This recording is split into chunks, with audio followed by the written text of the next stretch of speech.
Good afternoon and good evening to all our participants who have joined us globally. ISGF welcomes you all for the fortnightly webinar series on the short list of climate actions that will work.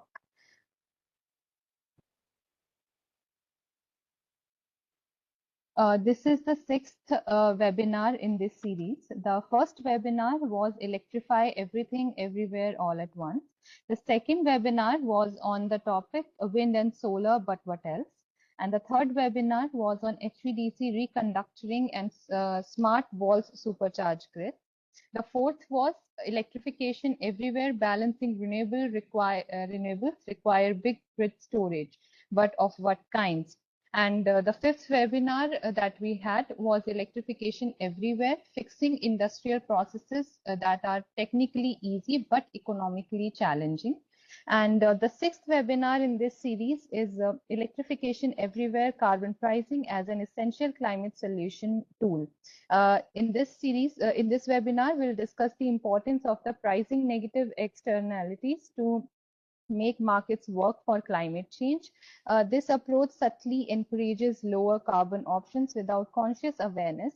And additionally, global trade powers are implementing carbon border adjustment mechanisms, reshaping trade in favor of climate-friendly economies. Would like to inform that the YouTube link of all the past webinars will be posted in the chat box. You can visit them on the ISGF's YouTube channel.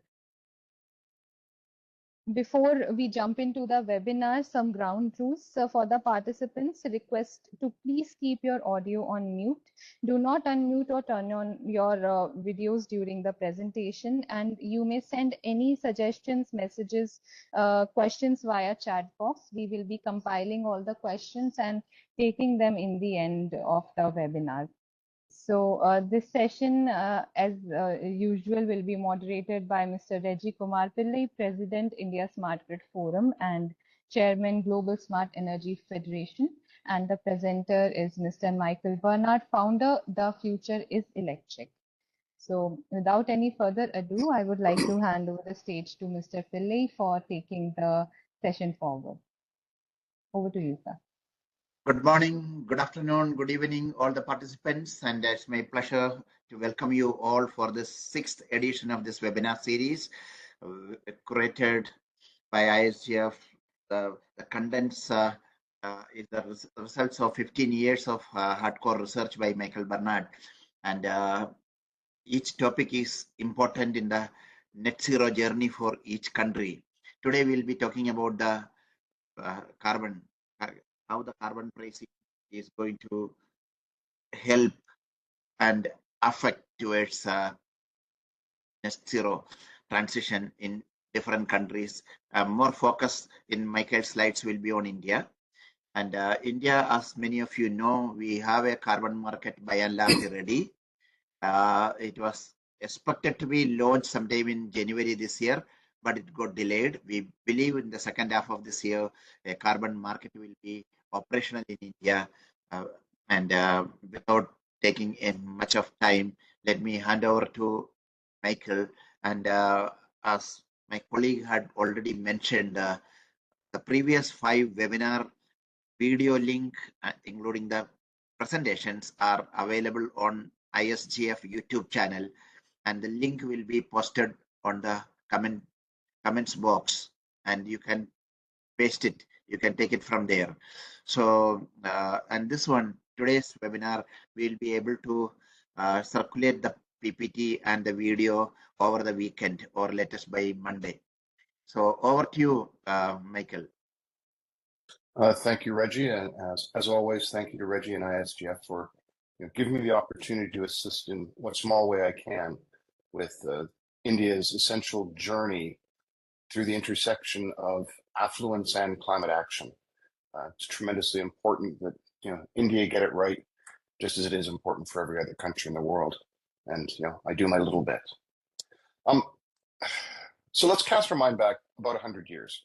There's a British economist named Arthur Pigou, and he was looking at industry, and he was looking at transactions, and looking at markets. And he noticed something interesting about them.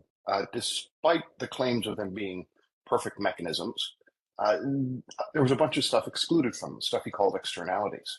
And originally he was focused on positive externalities, like the people who had a position on a river that enabled them to take advantage of the river's water for their processes and have a water wheel and stuff like that to provide them power for their mills, versus people who didn't have that position. And so they had a positive externality, something that they got for free, that enabled them to be more competitive. And then as his thinking progressed, he realized, oh, well, there's also negative externalities, things that are not priced into the equation of costs in a transaction, which actually do have a societal cost. So those negative externalities are not being charged in the cost of the transaction. So he was looking at pollution at the time. He was focusing on industry, and he's realizing that there were, even then in 1820, there were very clear health problems with significant pollution from heavy industry, and those were being borne by people who were not the people who were owning the factories. And so he presented the idea of negative externalities and started thinking about mechanisms for putting those into transactions. And over time, they have been adopted. In the Indian context, India had about 20% of people were smokers. 20% of adults were smokers as of 2005. And as you look across time, in 2005, India started applying Pigovian taxes to tobacco products. And what's happened is that's been a big part, along with communication and education. But those Pigovian taxes started reducing the incidence of smoking. It's a fairly clear transactional thing. Once cigarettes weren't cheap, as they increased in price, people made different decisions. And along with education about the health impacts and the other problems, India's smoking rate has gone down sharply in the past 20 years. And so we can see that. Now, India is following the footsteps of other countries which started applying Pigovian taxes to smoking and alcohol. Purported sin taxes is one of the ways it was described. And that led to changes in behavior. So this is something which actually has a history globally, has a history in India. And so, as we move forward, we have to think about the implications of this for other types of activities. Now, this isn't to say, by the way, that markets are bad. I'm a strong market capitalist, but I'm not a free market capitalist. I'm a regulated market capitalist. Markets are really good at a whole bunch of things, and then we have to make them not be bad at the things that they're bad at. And one of the things markets are bad at is this negative externalities. Market transactions don't care about negative externalities unless we, through regulation and policy, make them care. And then we can price that stuff in. So let's talk about a carbon price and how it works from a consumer perspective. Because there's this odd belief. An executive who took me to Latin America for a leadership role, a decade or so ago, reached out to me 2 or 3 years ago and said, Mike, what's happening with this carbon price in Canada? Is it working? Is it good policy? He is an affluent person living in an affluent part of Toronto, and he was looking out and he just didn't see his neighbors behaving differently. They're still going on vacations, they're still buying cars, they're still doing all the same things that he thought that they were doing. He didn't see them making different choices. And I said to him, Ilya, they are making different choices, you're just not seeing them. For example, if somebody had a air conditioner retrofit, you'd see they had a new central air conditioner, but you probably wouldn't see that central air conditioner was actually a heat pump, which replaced their gas furnace and their central air conditioner with one unit. And you see that they have a new car in the driveway, but now there's 90 brands of electric cars on the road. So you probably just don't recognize that some of these cars are electric. And these are just choices that people make, and they get to a certain point, it informs their decision as they move along. And then there's the second really invisible part of carbon pricing. In this case, food preparation that's electrified to a restaurant that is electric to a delivery vehicle that is electric to a consumer sees very low carbon prices. But fossil fuel powered food processing to a fossil fuel powered restaurant to a fossil fuel powered delivery vehicle would see a little bit of extra cost in each of those transactions, leading to the point where the fossil fuel supply chain has a higher price point for its end product or lower profits. And so the consumer sitting there on their smartphone ordering food will say, oh, well, I know that the food from this place is just great and it costs a bit less. And so I'm just going to take that. And they don't think about why one costs a little bit less versus another one. And so we see this invisible process through the supply chain that leads to greater competitive advantages for decarbonized supply chains versus competitive disadvantages for fossil fuel supply chains. And that's as it should be. The only reason that fossil fuels are cheap is because we use the atmosphere as an open sewer and cause global warming, also air pollution, childhood health problems, et cetera, et cetera. And so most of the time for most people, the carbon price doesn't change their daily behavior. They still order food. They still go out for entertainment. They still do things, but more and more and more, the choices of moving around are electric. I know in India, for example, enormous numbers of the auto rickshaws are now electric. And so people have the auto rickshaw as an opportunity. And they don't think about it. They get an auto rickshaw to get someplace and it happens to be electric. And it just isn't a thought for them. And so as we move forward, we start thinking about what that implies for the economy. And we see that every supply chain starts being that way. We see that in industry, the industry which starts manufacturing cement with an electric supply chain and electrification as much as possible and better insulation and a whole bunch of other things emits less carbon dioxide and other greenhouse gases, and as a result has a competitive advantage. The one that stays on fossil fuels over time becomes less competitively advantageous. And this is something that's an over time process. What happens with a well-designed carbon price is that it is something where there is certainty, economic certainty for the participants in the economy.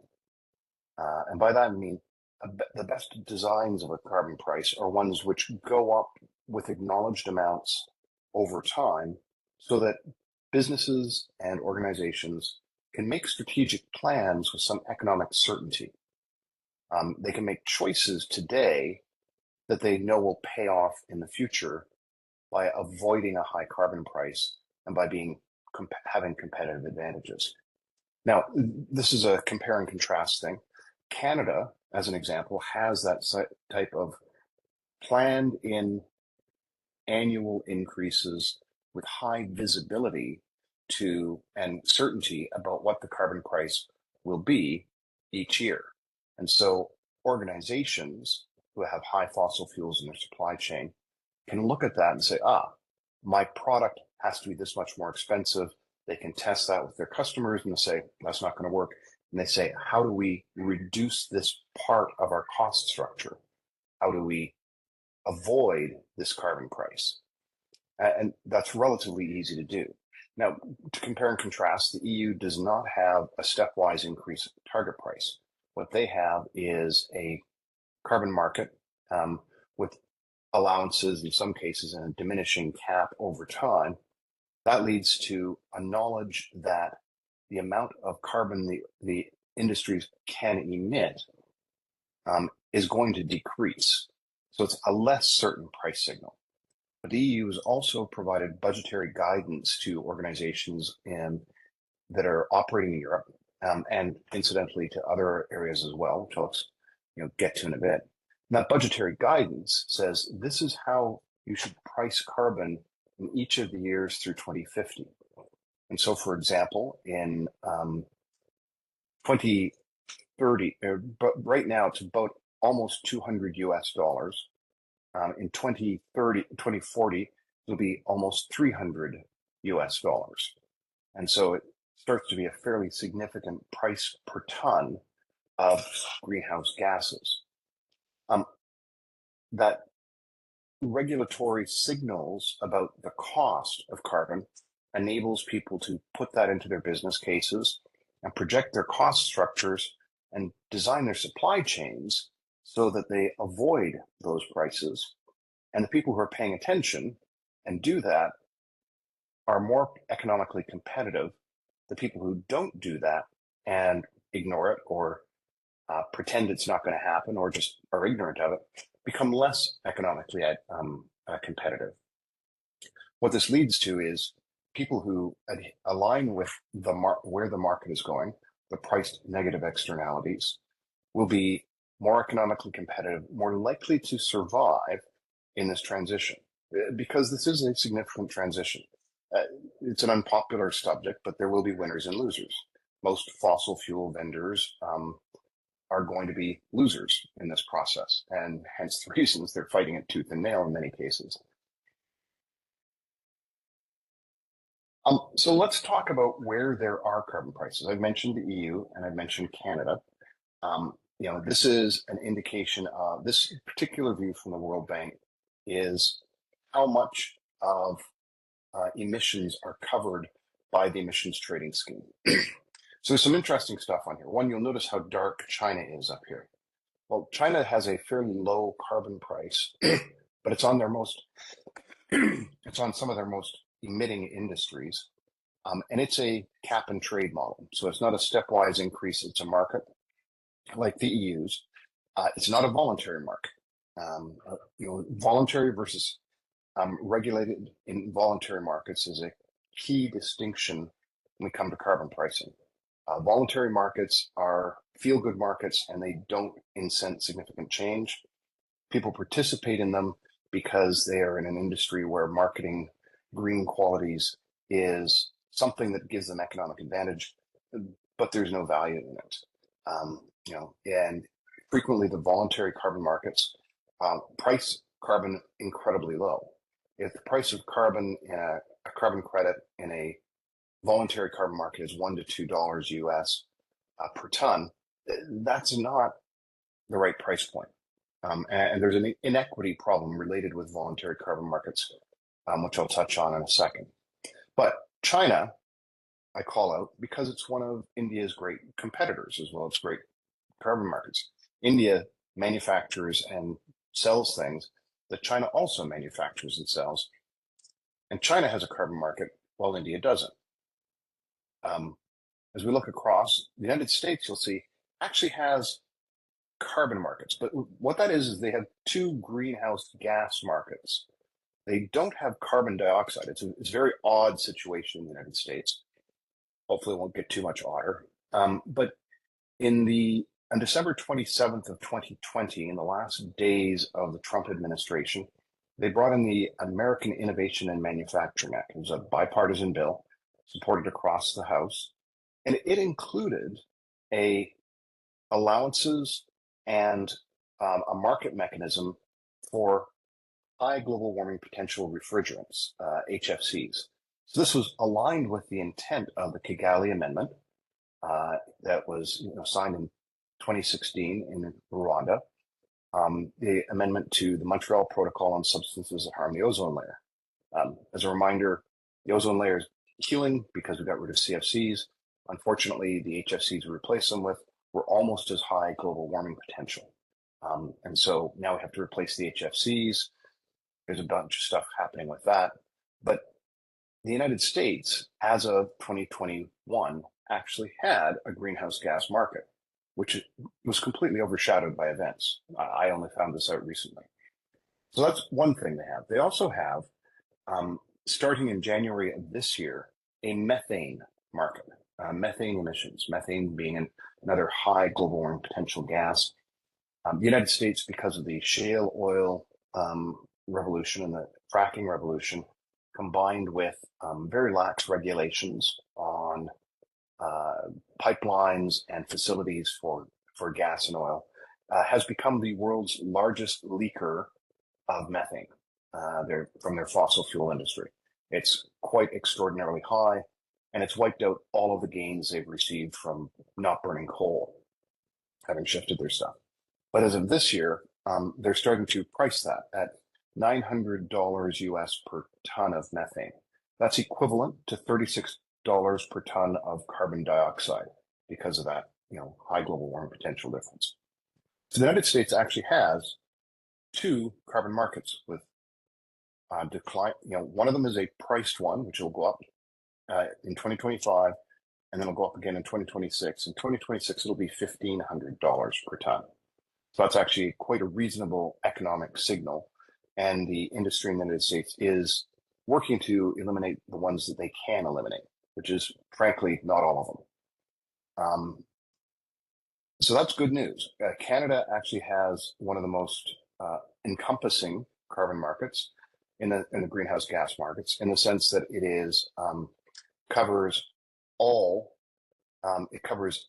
of the greenhouse gases, and has since its inception, 8 years ago, 6 years ago. The amount, that means it covers carbon dioxide, it covers methane, it covers refrigerants, and it covers a handful of other things, to the point where it's all signified and down to specifically a carbon dioxide or equivalent. But that said, there's the nuance of implementation. There are specific industrial emitter programs like TIER in Alberta and others that we have done specific things for specific industries which are equivalent, but more aligned, equivalent to the national carbon price, but more aligned to the realities there. We have probably 5 different mechanisms right now for dealing with different segments of the population, and we have some exclusions. As an exclusion, in the eastern part of Canada, a lot of homes still use fuel oil.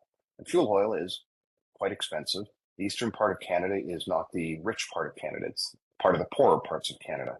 And so we have homes with people who are in our bottom 40% of income and affluence who can't afford to transform, and we're burning oil for heat because that's what the house was built with and that's what the system supplied, and don't have the wherewithal to rapidly transform. And oil heating is the highest carbon emitting form of heating, so they're being hit with high carbon prices. As a result, big kerfuffle. We've given them 3 months or 3 years without being priced for carbon, and we're providing other incentives, economic incentives, to move to heat pumps, so that when they return under the carbon pricing scheme, they will be in a low carbon pricing stuff. This is the kind of stuff we have to do as we work through the ramifications of actually pricing carbon, is to protect the least affluent in the society from the implications of them. Certainly, this has been part of the dialogue in India, is the concern about a carbon price being regressive as opposed to progressive. But there's more to say there. The EU has the highest carbon price in the world. It got as high as, got over $100 US per ton a couple of years ago.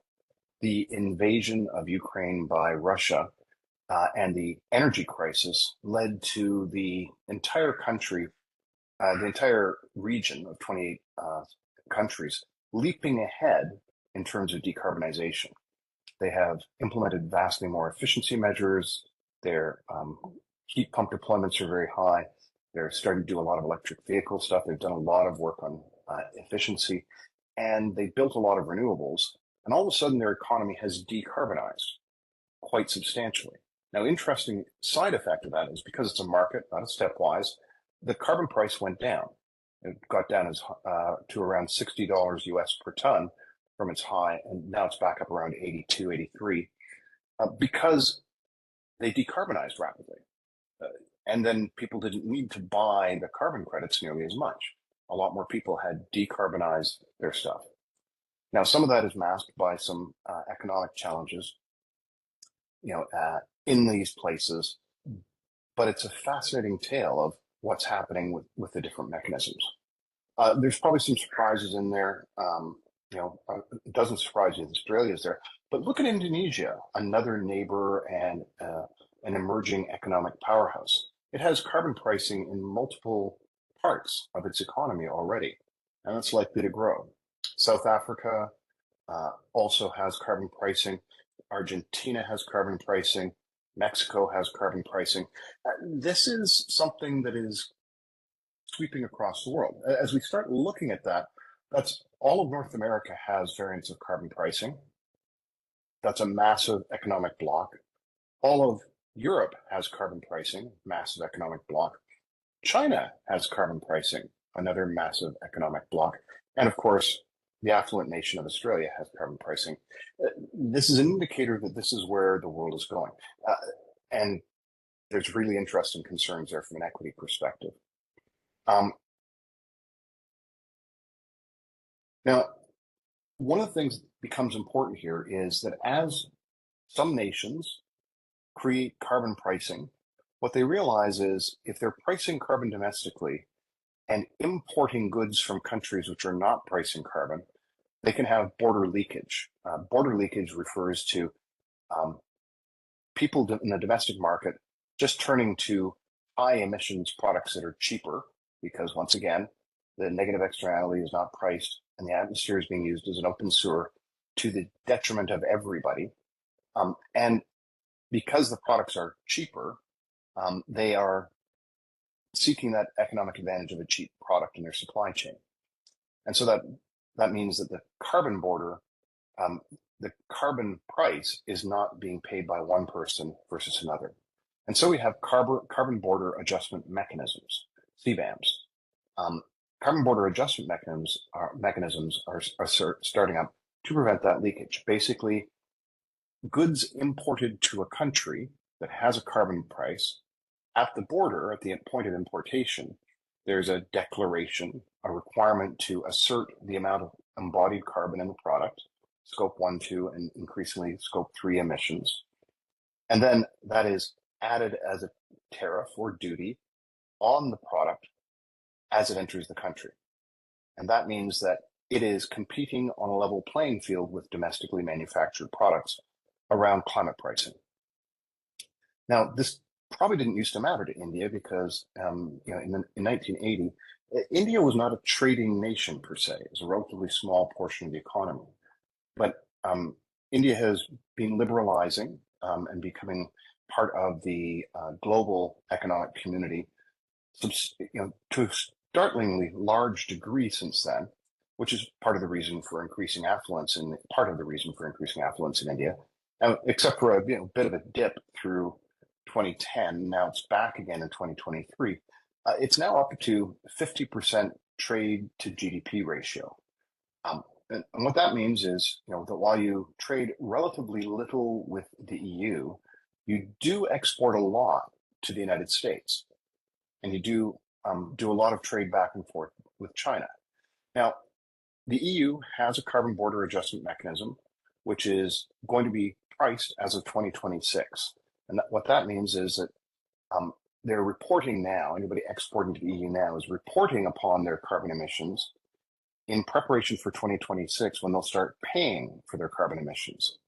And there's a scale through 2032 of increasing amounts of those things being priced so that third parties like India or China will slowly see that burden and will slowly become equivalently treated to European countries.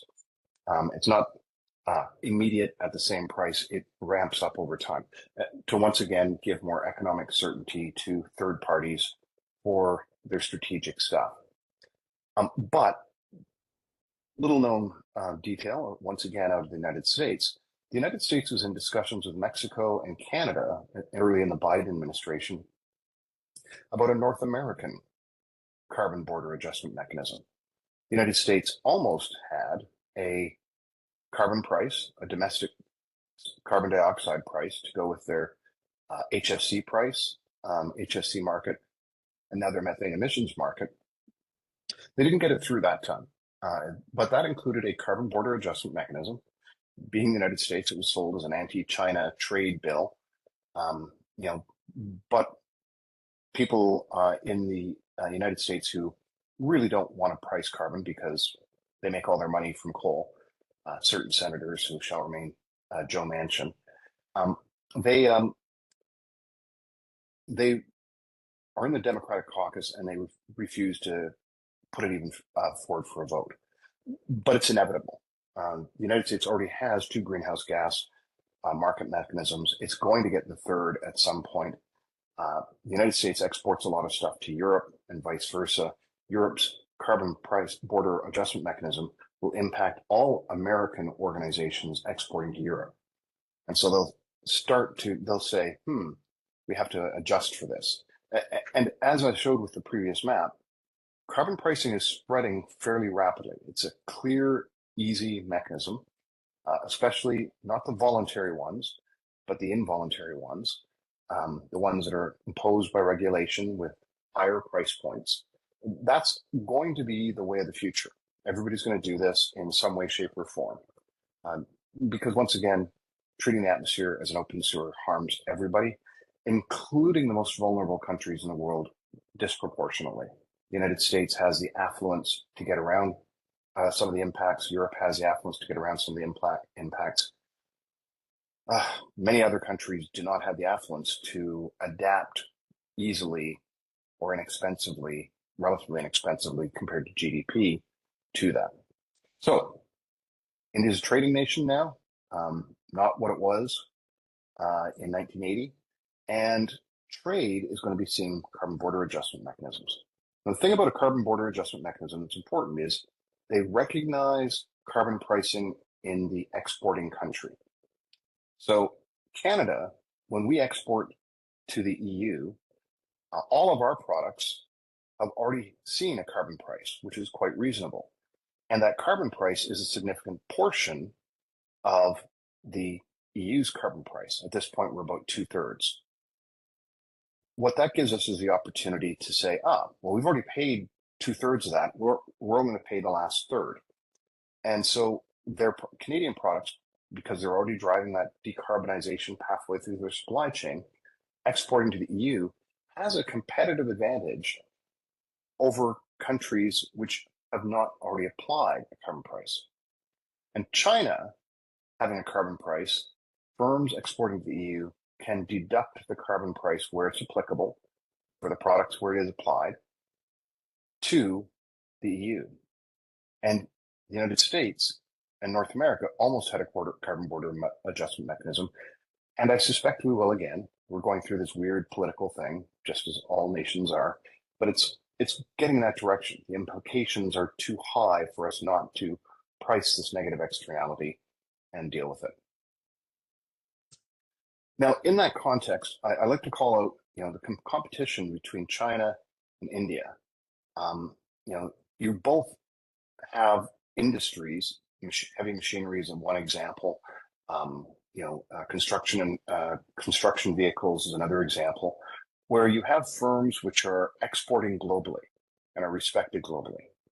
And as we look at that, China has 2 increasing competitive advantages over India, which India should be paying attention to.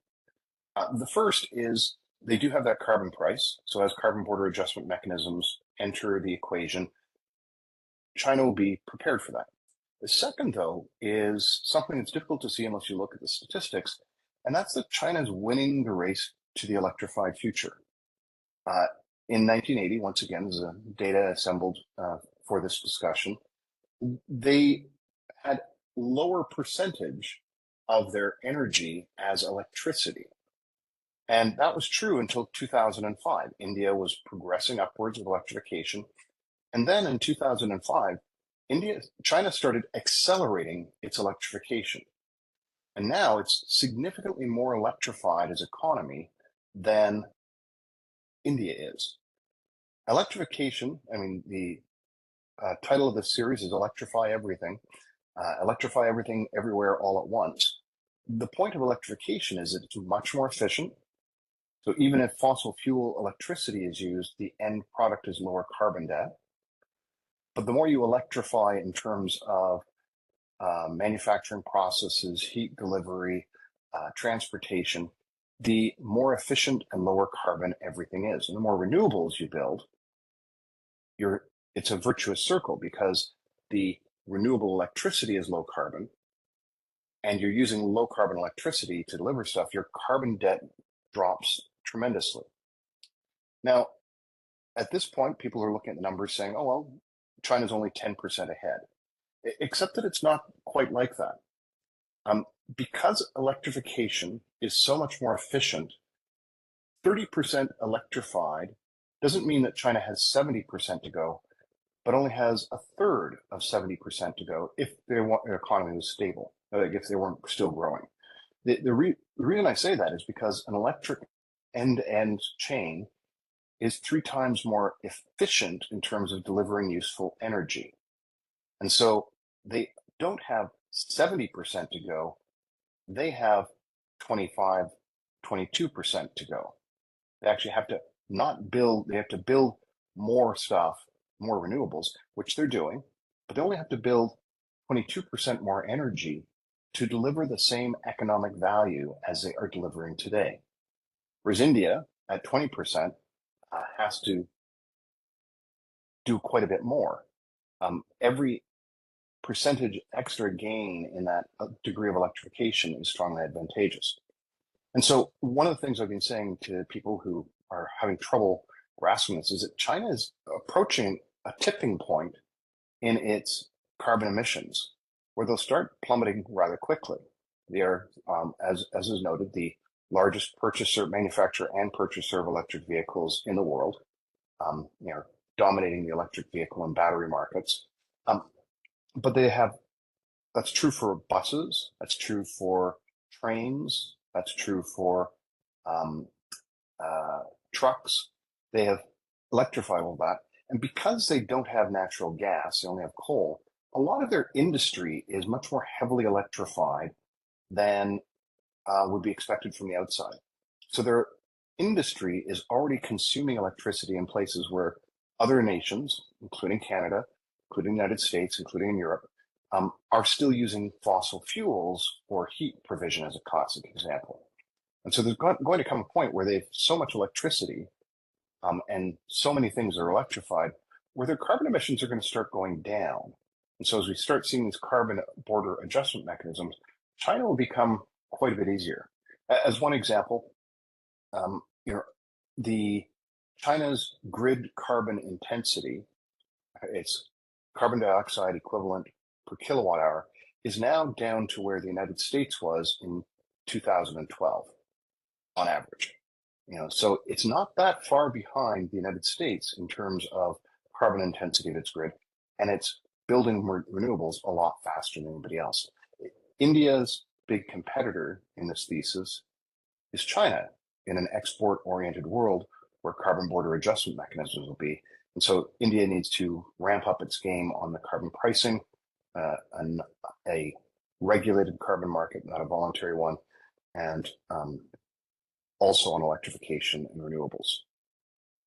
But one of the big discussions in India, as I understand it from the outside, please do share nuances with me in the discussion, is that there's a strong concern that carbon pricing will inordinately impact the least affluent in Indian society. There's a significant amount of, especially the rural people who don't have, is concerned about the money. Now, what happens in Canada, as an example, is a progressive tax, a progressive carbon price. Everybody sees little bits of stuff. They pay a little bit extra when they buy gas. They pay a little extra if they're heating their home with natural gas. But every 3 months, every Canadian who pays taxes receives a dividend from the government, which is their portion, their household's portion of the carbon price. So the carbon price is returned to people. And what that means is the people who emit more carbon are more affluent. They pay more. The people who emit less carbon, because they're not affluent, receive more as a ratio. The economic assessment is that the average people in the bottom 60% of income actually receive more dividends than they pay in carbon pricing over the course of the year.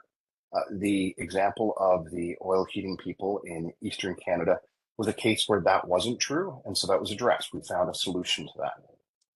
Now, that means that that can work in India and anywhere as well. What it enables the economy to do is ensure that we don't leave people behind. And so there's this concern. Now, the secondary part, there is unfortunately an international perspective to this. China is, going to the World Trade Organization with concerns about the EU's carbon border adjustment mechanism because it is much higher than their carbon price. And while they're going, their trajectory is good. That doesn't mean they're there yet. The concern there is that poorer nations who are going through the process of increasing their energy consumption are still high emissions, and they will be impacted by the carbon border adjustment mechanism in an unfair way. And that's a reasonable concern. Certainly when I was looking at Northern African countries related to to Europe's desire for them to manufacture green hydrogen for Europe, my guidance to those Northern African countries a couple or 3 years ago was, what you should do is take all the European money, build lots of wind, solar transmission and storage, and say thank you very much, and decarbonize your grid, because a carbon border adjustment mechanism is coming. Northern African countries export a lot of products to Europe, and they will be priced for carbon. And so if their economies remain high carbon, they will be impacted negatively on the export side. And so, the EU wanting to invest for their own energy requirements was an opportunity. And to be clear, Morocco had the best strategy, hydrogen strategy, which was, yeah, sure, come here, we'll take your money, we'll build lots of wind and solar, we'll build lots of transmission, we'll build a lot of hydrogen to decarbonize our economy.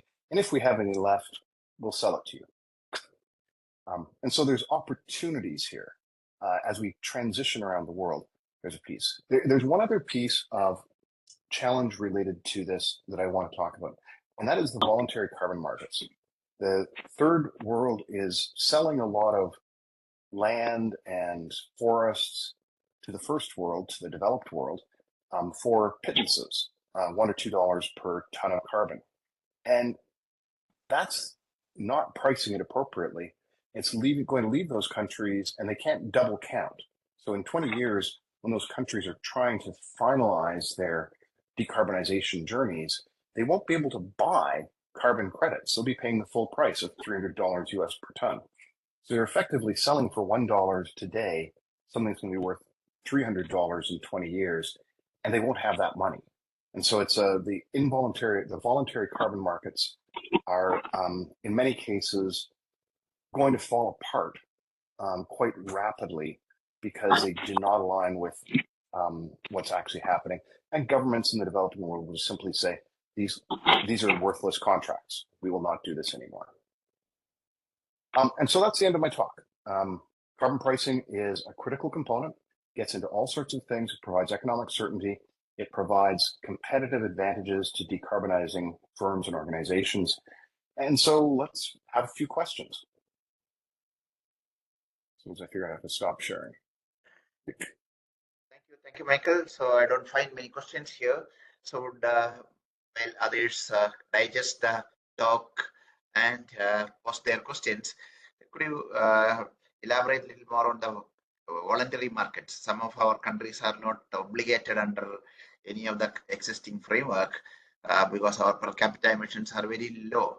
So voluntary market is something that is in India and many other developing countries is promoting. So how it's faring, and also tell us about the how carbon tax can be used as a financing tool for decarbonization or energy transition. So yeah, to the first question, voluntary markets. The voluntary markets, about 5% of voluntary carbon credits have been high quality. The voluntary markets are highly subject to bad actors exploiting them, treating them as ways to do cash grabs in the short term by going to poor countries and buying voluntary credits.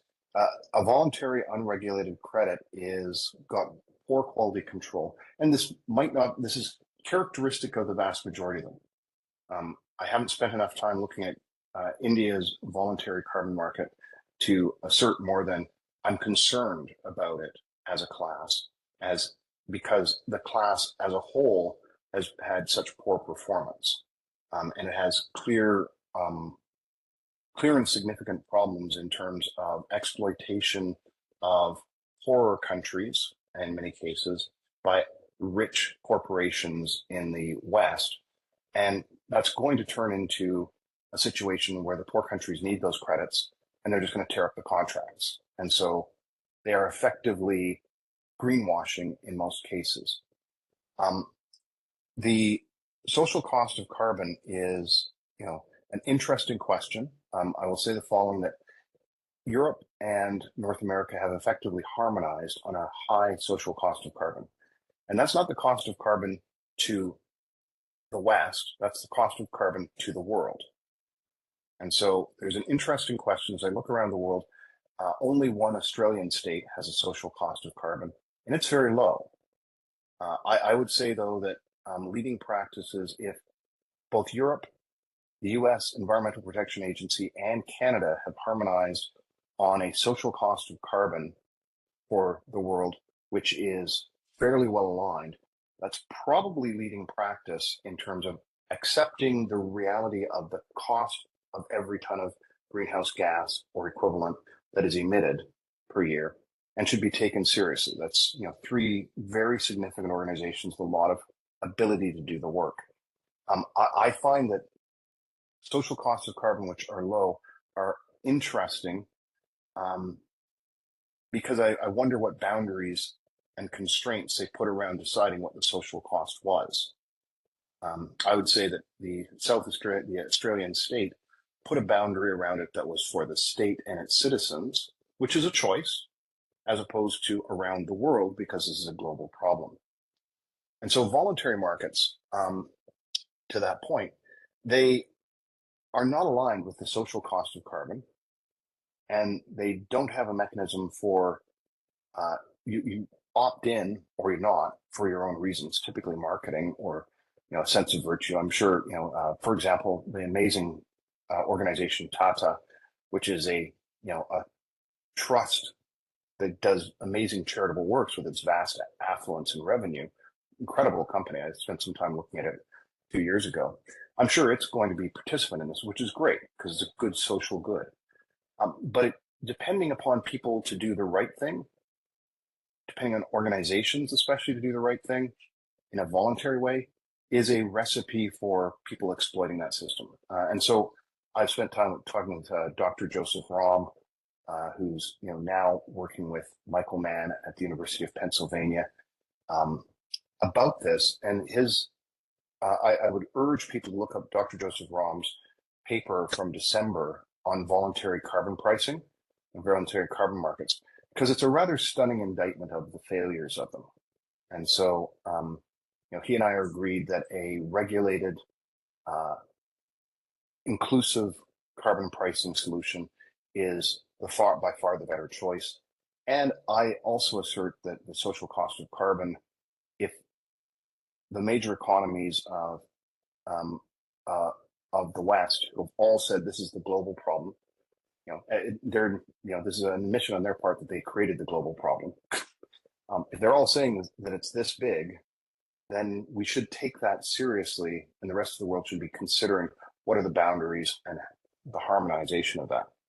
Now, what was your second question, Reji? No, I asked about the carbon pricing can be used for financing decarbonization. Sure. It can in a regulated market where there is price certainty, because that is a clear indicator in a business case that will have value. A voluntary market, I can't imagine a bank is going to say, well, we're going to be in this voluntary market. It's not going to be considered as credible or likely to have a value especially because banks will be looking around the world and lending agencies will be looking around the world to say, well, these price points are not increasing, they're collapsing, there's a lot of fraud in the space. We just don't consider them credible. Whereas for the EU and Canada, there's a value that is fairly clear, and the price signal is, the policy signals are very strong for that. Even now, though, to be clear, in Canada, we have an election coming up, which is likely to go against the carbon price. The competitor who's coming in is a right-wing populist, and he may win he has quite a good chance of winning. And he's, as right-wing populists do, has got a slogan, axe the tax. And by that, he means the carbon price. It's a stupid, simplistic slogan, hence the value for populists, but it's not in aid of carbon pricing. So Canada is at risk, just as Australia's was in similar circumstances a decade ago. So in Canada, it's likely that, including carbon pricing in a business case, the bank is going to deprecate that value proposition in a business case.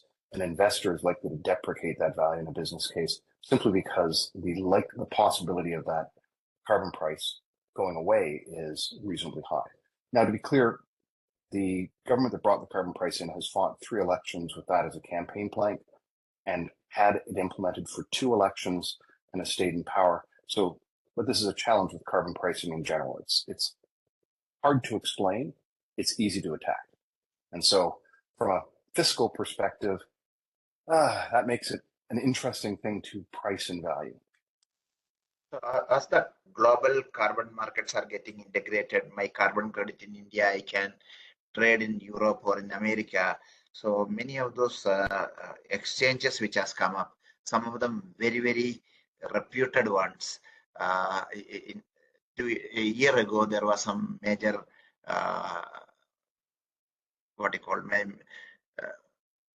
for falsification, double accounting or something which came, manipulation came, and they admitted finally they were fined in USA, one of the very reputed carbon trading platforms. So I don't want to name them, I know the name, but these kind of things, how the entire system globally you think will emerge where everything will be transparent and no double accounting, no manipulation of certificates? Your thoughts on that? My thoughts is voluntary carbon markets are so fundamentally flawed that countries should enact policy for regulated carbon markets with ascending carbon prices and clear policy statements. And as national policy, avoid the voluntary markets. If private individuals want to speculate upon voluntary carbon pricing, sure, let them. But as national policy, I think it's short-sighted. There is a question from one of the participants. It's on the screen. You can read it. Yep. So carbon pricing of renewables is an interesting one. So I mentioned that China's economy, China's industry is electrifying rapidly. Well, China's industry is building solar panels, batteries, wind turbines, and electric vehicles. With every additional degree of renewables on China's grid, the carbon intensity of their products diminishes. As we start seeing green steel, I talked about, I urge people to go and listen to the last discussion on industrial decarbonization, where I address steel. We can decarbonize steel. We can and will decarbonize cement and concrete. And so we can and will decarbonize manufacturing. We can and will decarbonize forestry. And so as we electrify and decarbonize industry and supply chains, the carbon emissions will go down. But we do have to think end to end today, from cradle to grave, for the carbon emissions of all those cycles. Now, wind turbines and utility scale solar are quite low carbon emissions per life cycle carbon assessment across their lifespan, but that does include pricing the concrete and steel we use in the manufacturing of them as a necessary part of a level playing field. Now, it's an interesting question. They are highly virtuous in terms of lower carbon, but that's true for all the electricity they generate for their entire life. Wind turbines have a carbon payback for electricity in roughly 4 to 8 months, solar panels 2 to 4 years, and so they last for 25 to 30 years, being very low carbon. There's a strong merit order, and the carbon price is not onerous upon them. I did the calculation recently for an organization choosing to build a gas plant in Europe versus a wind farm or solar farm in Europe, using the EU's budgetary guidance for major projects in Europe. And it's got the high price point. Europe is sending a clear policy signal saying that $300 per ton of carbon in 2040 is what you'll be paying. And so then I did the emissions for the wind farm or solar farm versus the emissions for the natural gas generation, and found that it was almost impossible under those conditions for someone to derive a business case for a natural gas plant. But the wind and solar farms were, even with their carbon debt, as I put in the life cycle carbon assessment values for the wind farms and burdened them with the carbon price, they were just vastly more profitable than the natural gas plant. Batteries are a very similar thing. Because they're not consumed, because in operations they do not produce carbon dioxide, they just sit there. They have a high carbon debt for manufacturing today, and that's lowering. But they're used. Now our LFP batteries are 15-year assets on grids. And then they are assets which are then mined to make new LFP batteries. And so as we start moving into this, more circular economy, at least oval economy, then we end up with a situation where the carbon price really doesn't hinder decarbonization.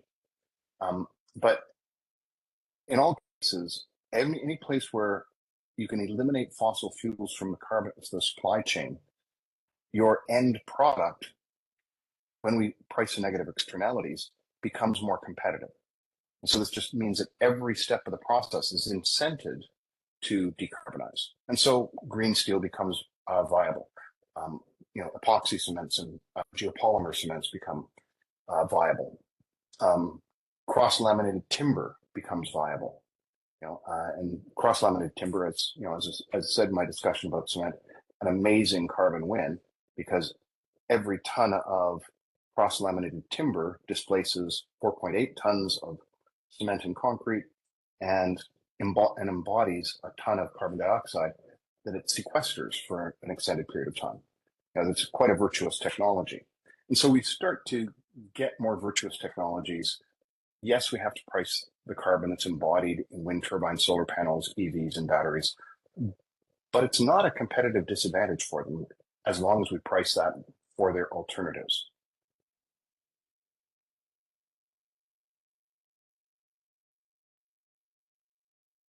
So I was requesting everybody to turn on, those who are left. We have about 30 people. So please turn on your camera. We'll have a group picture.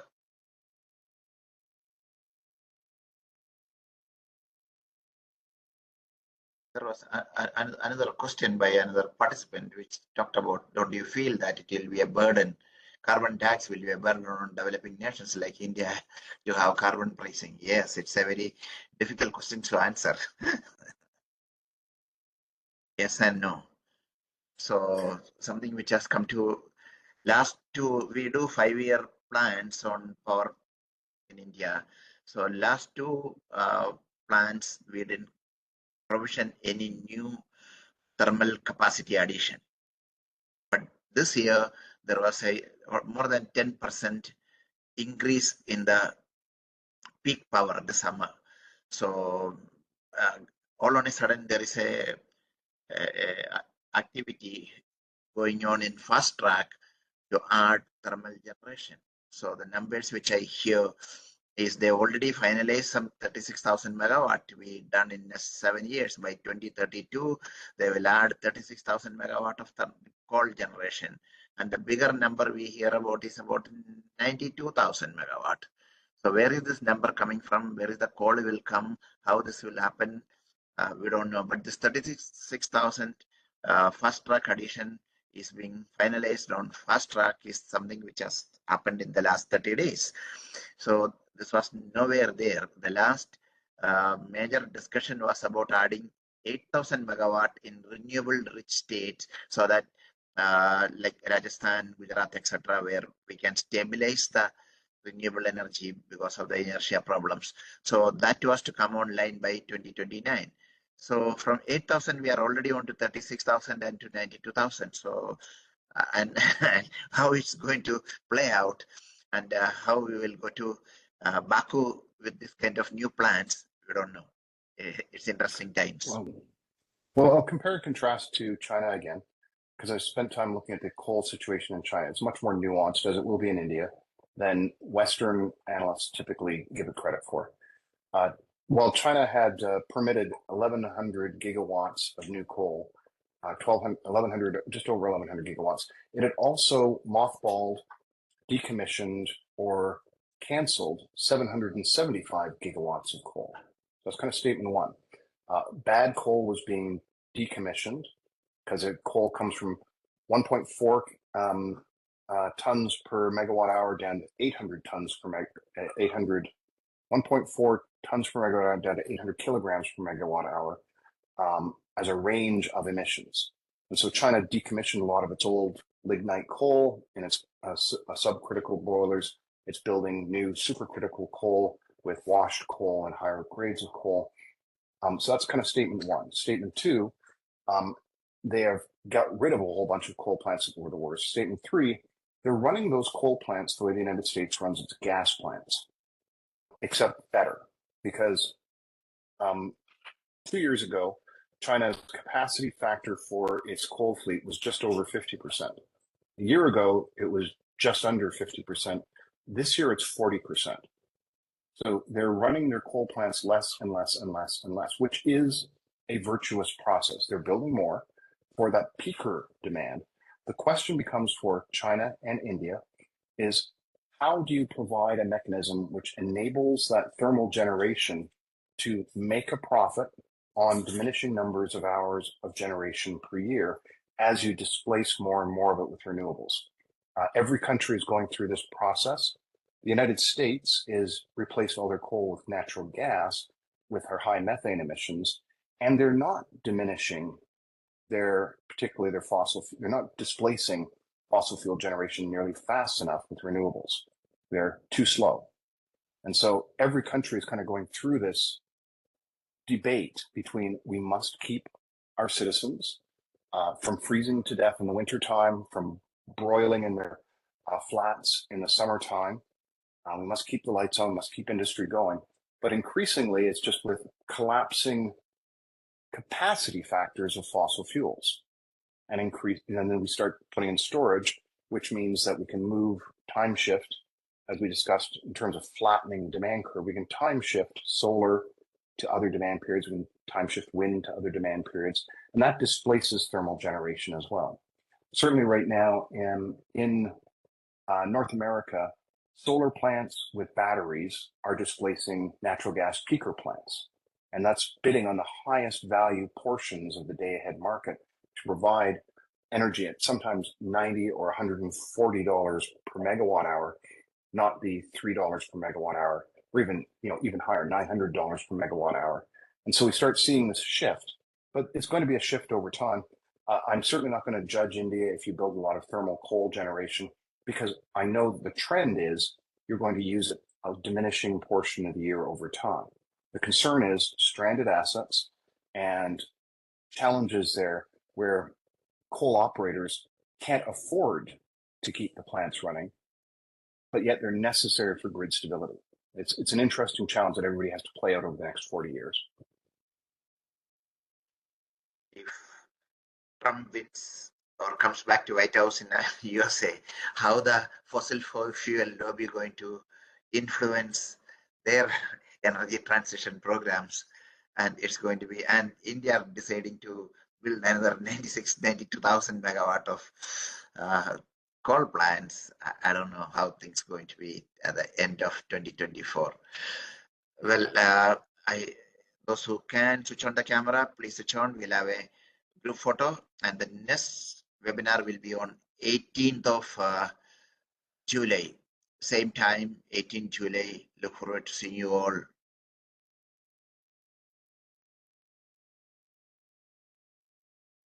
Yeah. More people.